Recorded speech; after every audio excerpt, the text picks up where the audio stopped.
Hey guys, welcome back.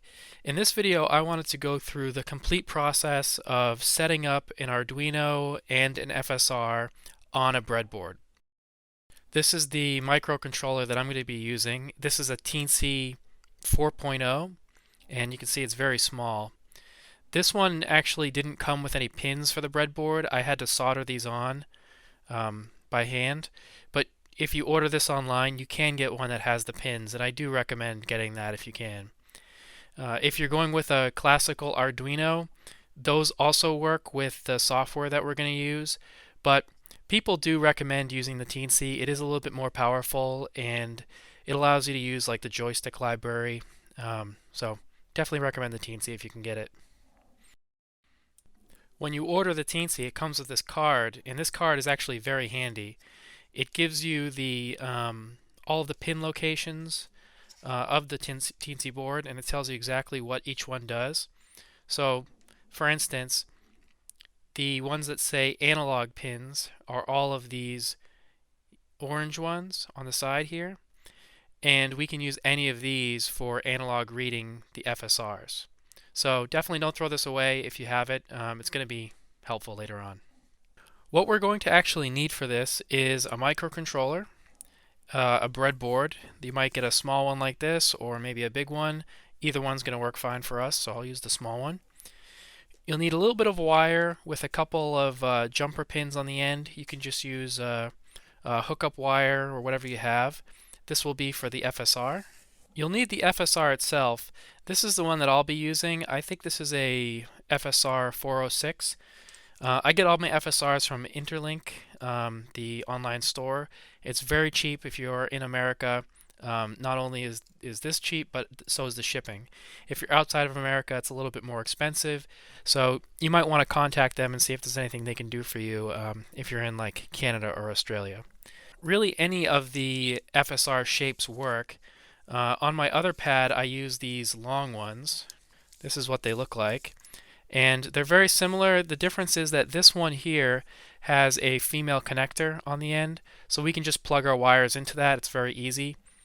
These have solder tabs, so we'll need to solder on different connectors if we want to use these. So for this demonstration, I'm just going to stick with this. We're also going to need some jumper wire for the breadboard. These are already cut to length strips. You can just use whatever wire you have, but this makes it a little bit easier to work with. We'll also need some resistors. I bought a whole set of them. You can just buy a specific value, but for me at least, I found that just buying a whole set of, a bunch of different values was almost the same price. So I definitely recommend it. I think this was maybe about 10 or 15 bucks. What I'll be using to start with is the 120 ohm resistors, and you'll probably need to change this a little bit. We'll get into like how the curves work later on. This isn't something that you change over time. They won't go bad, but just to get the sensitivity correct. So you should make sure that your breadboard is accessible in your pad so that you can change these out, at least in the beginning of the build process. I'm going to start by placing the microcontroller on the breadboard, and we want to have it just hanging over, so we could put it all the way at the end here, but I'm going to put it back a little bit just to give the USB connector someplace to kind of sit. Now, you'll probably find a better video explaining how breadboards work, but essentially all of these rows here are bridged together. So each row is a separate contact, but side by side this way they're all connected, so you can plug them in anywhere here. If you need to access pin 11, for example, I can use these three holes here, or if I needed pin 14, I can use these two holes here on this side. The only difference to that is these rails on the end here, the plus and the minus. These are longer and they're all bridged this way. And the idea here is that you might want to put like 5 volts here, and then you can access it all along the board. So let's start by getting 5 volts and putting it into our rails on each side. So just like that, we're not going to worry too much about the color, but I have the ground pin here, which is going to this blue rail on this side, and then I have the 5-volt pin, which is going to this red rail on this side. So now if I need to access ground, I can do it here, or 5 volts anywhere here. So the next thing I'm going to do here is get my FSR ready. And so I'm just going to plug this wire here into the bottom of the resistor here. And it doesn't really matter which way that you plug this in. It's not like an LED you're going to fry it or anything like that, so don't worry at this point. And then I'm going to take the other two ends of the wire and I'm going to plug one side into the 5-volt rail, and then one side is going to be on this side so it connects to one of the analog read pins. So now this sensor is going to be reading from pin 21. Pin 21 that's marked here is actually analog 7. So in our software in a little bit, we're going to have to remember that our FSR is looking at A7. In fact, I think just so I don't have to do any changes, I'm going to use a lower one. I think if I recall, Sujit's software is looking for the first couple of pins. So I think I'm going to use A2, which is number 16. The next thing we'll need to do is grab a resistor. I'm going to start off with 120 ohms. If I recall, I'm pretty sure that the R in this case means ohms. And what I'm just going to do is I'm going to snip these a little bit just to make it so they're not so tall on the breadboard and they sit a little bit more flush. Now that it's a little bit shorter here, I'm just going to plug it into the breadboard. And what we're going to actually do is we're going to jump across the two sections of the breadboard with our resistor. And you can see how it just sits in like that in between the two. So now the resistor is bridging these two banks together. So we're going to send voltage through the resistor that way. Okay. So if it helps you to read a circuit diagram to understand this, then go for it. I'm not very good at reading those, so I'll just explain what I think's going on here. The power from 5 volts is coming this way, and it's coming through the sensor contacts, and then there's a voltage that we're going to read from on this pin, which goes to one side of the sensor contacts and also goes this way to ground with this resistor. So it goes all the way down here, jumps over this gap with the resistor, goes down here, and then goes into ground. The ground rail goes all the way here and then to the ground pin. So at this point, we can plug everything in and we can start testing it out. What we'll have to do next is load the firmware onto the teensy, and we'll do that with a USB cable. So I'm just going to grab a micro USB cable, plug it in here, plug the other end of to my computer, and then we can load the software on. So this is Sujit's repo, and you're going to want to come here, and first we're just going to, you could download this whole thing or clone it, whatever you're comfortable with, but for now we're just going to focus on the Arduino file that's in here called fsr.ino. Now if you click on this, it shows a bunch of code, and the easiest way to copy from this is to click the raw button, and then we could just do a Control A and then copy to our clipboard. Now at this point we'll have to open up the Arduino IDE.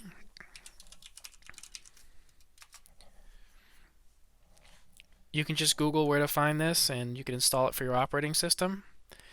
And I already have the board plugged in. It already has some firmware on it. So I'm just going to make a new sketch here so I can hopefully save my old stuff that I was messing around with. And what we want to make sure is that we have the board showing up in the Arduino IDE. So we're just going to come here, make sure the right board type is selected, make sure we have serial keyboard mouse joystick selected, and we need to make sure that we have a port selected. So I'm just going to come here and look at port. And if you see something like COM9, then you know that it's connected properly. On some operating systems it might show up differently, but the important part is that there's something that shows up here that shows that your device is plugged in. So if you unplug it, this should go away. So we're just going to take the code that we have on our clipboard and paste it in here. So the one important thing that we might have to look at are which pins are used. If you remember back to that card, there were all those analog pins, the ones that started with an A in orange. And by default in this software, Sujit is looking for the sensors. He's looking for 4 sensors on pin A0 through A3. So our pin that we put in was on A2, so it's one of those. We don't exactly know which one it is, but it's one of those and it should work. If you selected a different pin, you could just change that value, or you can just move it to one of those 4, with that, whichever one you're comfortable with. So you probably don't actually have to change this code in any way. And you actually don't have to understand the code either. All you have to do is just paste it in, make sure that your Arduino IDE is set up to use your board correctly, and then we can upload our code. So I'm going to do that by clicking this upload. It's going to force me to save it as a sketch. It's compiling, and then it's going to send it to my teensy. Okay, so you might have something like this pop up if you're using a teensy for the first time. I just click this auto button and then it's automatically going to do that going forward. You might have to hold down the little white button on your teensy when it tells you to, but just follow the instructions and it's fine. So mine just uploaded here, so it should be working, and now we have to try to test it out. So to test this, what we're going to do is open up the serial monitor under Tools, and then within here we can type in the command V and hit enter. And this is showing you the current values. It's not real time, so you have to keep entering it, but it's showing you the values that it's picking up on each of those 4 pins. Now there is a little bit of noise that's happening, and that's why some of these are jumping around between 6 and 7 and whatnot, but I think ours is on the 3rd pin. So what I'm going to do now is I'm going to hold down the FSR, and then I'm going to type in the V command and hit enter. And you can see that one of them jumped up to 488. I'm going to try to push on it even harder, really as hard as I can. And there you go, it's at 761. Now if I let go completely, hit it again, we get a 1, maybe it goes down to a 0. So the FSR is working at this point. This sensor is essentially done. You would just do this 3 more times, and that's a pad. Now you can actually use Sujit's firmware just like this. I could go into Stepmania and I could map this as a button on my joystick, and this would work with Stepmania. There's nothing wrong with that. The only problem is that adjusting the thresholds are going to be a little bit tricky. Using the serial monitor, you can operate this pad, and I'll just show you how to do it. If you type in the command T, it will print the thresholds. So right now the thresholds for triggering this and sending the joystick command are 1,000. So I have to get this to show all the way at 1,000 for it to actually send the command.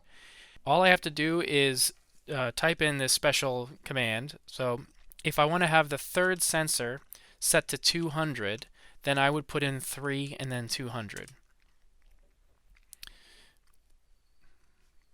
Well, I forgot that 3 is actually the 4th one. So if we want the 2nd set to 200, we would put in 2200. So why don't we just set them all to 200? And now the threshold is, if we use the T command again, they're all set to 200. So now, if we print our values again, and I'm going to hold down 1 a little bit, we could see that we're getting 1 to 542. And that means that we're going to trigger this when it's above 200. This is a lot easier to see and manage using the UI, but you don't have to use the UI. You could do it through here using the serial monitor, and your pad would have all the software it needs to operate. Now I don't want to go through the whole installation process of the UI in this video because there's a lot of little tedious steps. Sujit is working on making it a little bit easier to install, but for now the guide here is pretty good. So I'd recommend that you try your best to go through them, and if you get stuck, then jump into Sujit's Discord, and which is right here, and you can get some help. The one thing that we're going to have to do to use the UI that I've already installed, we have to set our serial port in the server.py. So we're just going to go into this web UI folder, and then we are going to go into the server file, and then we're going to edit this server.py, and we're looking for this part that says serial port. And what we have to do is make this match what is plugged in for our teensy. So if we go here, oh, that's the wrong sketch. Oh no, that's the right one. If we go here and we pull up the port, you could see that I'm using COM9 in all caps. So what we're going to do is we're going to put that here, COM9. If you have a different operating system, it's going to look a little different. This file might look a little different too. I think this one might be a little bit out of date, but it should be okay for this demonstration. Now that we've done that, we can start our server, and there's some commands to do that. I have a little script which I'm going to use. And you might see this, a bunch of errors saying that there's a permission error, and that's because we're actually using the serial port in the serial monitor. So I'm just going to close that, and then we can run this again. Okay. And now we can pull up our IP address at port 5000, and we should get this. So I'm going to press on the FSR, and you can see it is reacting. We can actually move the threshold. So before we had to type in that command to change it to 200, but now I can change it to 500. And you can see it turns blue only when it goes above the threshold. So that's indicating when it's actually going to send the button press to Stepmania. So you can see what I'm doing here. I'm pressing very hard on this sensor, and you can actually change this response curve by changing out the resistor. If you put a lower ohm resistor, it should get less sensitive normally. So you might find that the range of sensitivity isn't to your liking, and you might want to just pull out your resistor box, find something that's maybe 100 ohms higher, and you could swap them out and get a response that you feel works for your application. But I would recommend not doing that until you actually get this set up in your pad. There's a lot of different variables that happen. You're going to have a panel that's weighing down on the sensor. You're going to have probably some tape or Velcro underneath, or maybe on top. So the characteristics of the sensitivity are going to change when it gets into your pad and gets its final modding. So I'd get that all set up first. Make sure that you can change these without too much trouble, and then play around with the different resistors until you find something that works for you. So I really hope your takeaway from all of this is that getting a pad to work with FSRs is extremely easy, and you don't have to know a lot about electronics or the software to make it happen. All you really have to do is just replicate this on your breadboard and load the software. Now, one thing that I wanted to touch on in this video is lights. If you really don't care about lights, then you can just stop watching now and you're done with your pad. If you do care about lights, if you want a light to fire when you activate your panel, then you're going to have to drive the LEDs. It is possible to drive LEDs from the power of the teensy. Those just would be very weak LEDs, and you wouldn't be able to drive anything that's very powerful that you could actually see through like an arcade panel. At least not very well. So you really want to go with something that's 12 or 24 volts. Something like this. In this case, this is just an LED strip, something I just kind of taped onto this piece of plastic. I was just prototyping with this, but this is what it looks like. And this is a 12 volt RGB LED strip, and you need something to provide power to this, and you need the ability to turn it on and off. You can't do that with the teensy alone. You need something like this. This is what I was previously recommending that people check out. It's a MOSFET module. It has one MOSFET on it, and it has these pins which are controlled by your teensy. These pins are where your power supply goes, so you'll need an external power supply. For testing, I kind of just chopped up this one from I don't know, some old electronic device, but for the pad I obviously use a nicer purpose-built 12 volt power supply.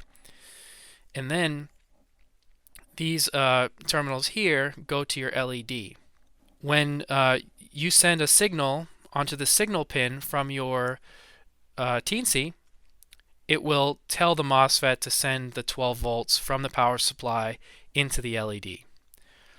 Now, I should also probably tell you that Sujit's software actually works with this out of the box right now. So we don't have to make any other software changes, and we just have to look at our little card here. So the pin that we're using for our FSR was A2. And so Sujit software automatically sets up a digital output which can feed into our signal pin to the same pin number plus 2. So if we are using A2, then that means that we should have a signal coming out on pin 4 when we fire this sensor. Now we could test that easily with a multimeter, but I think for demonstration purposes I'll just build this quickly. Okay, so you can see the circuit that I have here. I just put it on another breadboard just to make it a little bit easier for me to access. But I have the VCC going to 5 volts. I have the ground going to ground. I have the signal going to pin 4. And because I'm on pin 2, it should be outputting to pin 4. So if I press this, you can see it gets bright. So that's essentially how the lights work. It's pretty simple. The downside to these modules is you can see here I have a green light being shown. These are RGB modules that I have, but this only outputs one signal.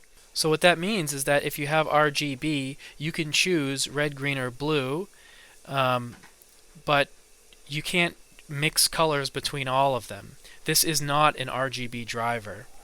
This will also drive obviously a white LED fine. So if you wanted a white LED to just, turn on and off, this is a great way of doing it. An alternative to these MOSFET modules are real RGB drivers, and that's exactly what I have here. These are fast LED drivers, and they work a little differently. The first thing you'll notice is that there's 3 MOSFETs on each one, and each of the MOSFETs is smaller. These are more suited for driving LEDs. This MOSFET really was overkill. The way this works is that similar to this one, we have 12 volts coming in, positive and negative. Here we have the input from the Arduino. On the other side, we have a connector that we need for an RGB LED. It takes all of the pins, and we can send a signal to this to tell it what color to turn. But most importantly, what you'll see is that there's an output for another one of these. And so you can daisy chain these together. And the important part is that once you get done with all of your lights, you'll only have one set of these wires going to your teensy. Unlike with these, where you need to have individual digital pin lines taking up one of your pins, this one you can have as many lights as you want, and you're only going to use one of those signal pins. The way this fast LED library works is you communicate to the first LED driver in your strip, and you could tell it which LED to send the signal to. A signal will go to either this one or down the chain, and you can tell it, okay, I want you to be red now. And then later on, you can tell it, okay, I want you to turn off. Each one of these will maintain the correct state for what the light should be, and that way it doesn't need its own signal pin. They all communicate together as if they were one strip. So these are what I'm going to be using on my new pad, because I'm going to have 10 lights. I'm going to have each panel is going to be an independent RGB light, and then there's going to be an underglow on the bottom that is also going to be RGB. So I'm going to have 10 of these daisy chained together, and then I'm going to have 4 pins that go to my teensy, and I'll be controlling everything through those pins. Now, unlike with these, which are just writing out a digital or analog signal, we need to use the fast LED library to turn on or off these lights or change the color. So there will have to be code changes made to Sujit software to support this, but essentially there's just going to be a little block of setup code that describes what each of these lights will be and what colors I want. And then later on, I'm going to have to swap out the lines that Sujit has where he writes to those digital pins, and instead I'll just have a method that says, like, fast LED, whatever that index was, you turn on for this color. So overall, it'll be a more elegant solution, but it'll be a little bit trickier to get going, I think. I'll have more on this as I install them on the pad. So I hope that gives a good understanding of what's involved with the electronics of this project, and I hope it alleviates any fears that this is overly complicated. Yes, lights can be, somewhat tricky to figure out, but the FSRs themselves and getting them to work with your Arduino are incredibly easy, and so many amazing, smart people have done a lot of great work to make it easy. So you don't really have to worry about it. All you have to do is just assemble everything on the breadboard and load the software.